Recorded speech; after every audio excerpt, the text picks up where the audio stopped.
മുൻപത്തെ എപ്പിസോഡിൽ നമ്മൾ നാഷണൽ ലെവൽ എക്സാംസ് എൻട്രൻസ് എക്സാംസിനെ കുറിച്ച് ഒരു എപ്പിസോഡ് ചെയ്തിട്ടുണ്ടായിരുന്നു. ഈ എൻട്രൻസ് എക്സാംസ് ക്രാക്ക് ചെയ്യാൻ പറ്റാത്തവർക്ക് എന്ത് ഓപ്ഷൻ ആണുള്ളത്?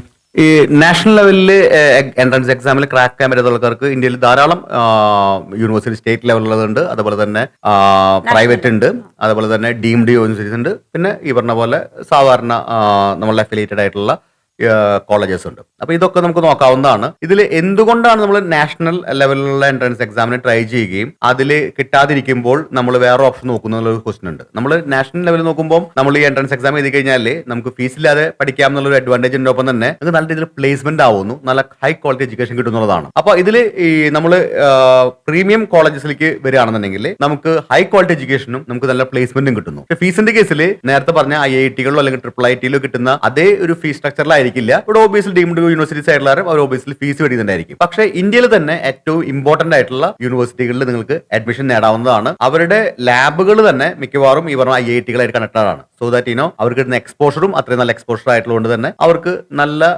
ക്വാളിറ്റി ഓഫ് എഡ്യൂക്കേഷൻ പ്രൊവൈഡ് ചെയ്യാൻ വരുന്നുണ്ട്. ഓൾമോസ്റ്റ് എല്ലാ ഈ പറയുന്ന യൂണിവേഴ്സിറ്റികളിലൊക്കെ പ്ലേസ്മെന്റും 100% ആണ്. അങ്ങനെയുള്ള കുറച്ച് യൂണിവേഴ്സിറ്റികളുണ്ട്. അപ്പോൾ ആ യൂണിവേഴ്സിറ്റികൾക്ക് നല്ല തിരക്കായിരിക്കും, അഡ്മിഷൻ കിട്ടാനായിട്ട് ബുദ്ധിമുട്ടായിരിക്കും. അവർക്കും ഇന്ത്യയിൽ എൻട്രൻസ് എക്സാമുകൾ ഉണ്ടായിരിക്കും. ആ എൻട്രൻസ് എക്സാമുകൾ റിലേറ്റീവ്ലി അത്ര ടഫ് ആയിരിക്കില്ല. അത് കിട്ടിക്കഴിഞ്ഞാൽ കുട്ടികൾക്ക് നല്ല രീതിയിലുള്ള എഡ്യൂക്കേഷനും കിട്ടും. അതോടൊപ്പം തന്നെ ഇൻഫ്രാസ്ട്രക്ചർ, അപ്പം പലപ്പോഴും നമ്മുടെ ഗവൺമെന്റ് സ്ഥലങ്ങളിലൊക്കെ നല്ല എഡ്യൂക്കേഷൻ ആണെങ്കിൽ കൂടി ഇൻഫ്രാ കുറച്ച് മോശമായി, ബിൽഡിംഗ് കുറച്ച് പഴയതാണ്, അല്ലെങ്കിൽ ഹോസ്റ്റലിൽ അറിയാമല്ലോ ഈ ഓൾഡ് ഫാഷൻ സ്റ്റൈലൊക്കെ ആയിരിക്കും, അല്ലെങ്കിൽ ആ ഒരു കംഫർട്ട്നെസ് ഉണ്ടാവില്ല. ഇത്തരം നമ്മൾ സജസ്റ്റ് ചെയ്യുന്ന പ്രീമിയം ആയിട്ടുള്ള യൂണിവേഴ്സിറ്റികളൊക്കെ ആണെന്നുണ്ടെങ്കിൽ അവരുടെ ഇൻഫ്രാസ്ട്രക്ചറും നല്ലതായിരിക്കും. അവിടെ പഠിക്കാൻ തന്നെ കുട്ടികൾക്ക് പോകാനും അവരുടെ ഒപ്പം പഠിക്കുന്ന കുട്ടികളും ഏകദേശം അതേ സ്റ്റാൻഡേർഡിലുള്ള കുട്ടികൾ തന്നെയായിരിക്കും. ആ ഒരു പ്രീമിയം കോളേജുകൾ ധാരാളം ഉണ്ട്. അതിപ്പോൾ നമ്മൾ നോർത്തിലേക്ക് നോക്കുകയാണെങ്കിലും ഉണ്ട്, സൗത്തിലേക്ക് നോക്കുകയാണെങ്കിലും കേരളത്തിലാണെങ്കിലും അതിന്റെ ഓപ്പർച്യൂണിറ്റി ധാരാളം ഉണ്ട്.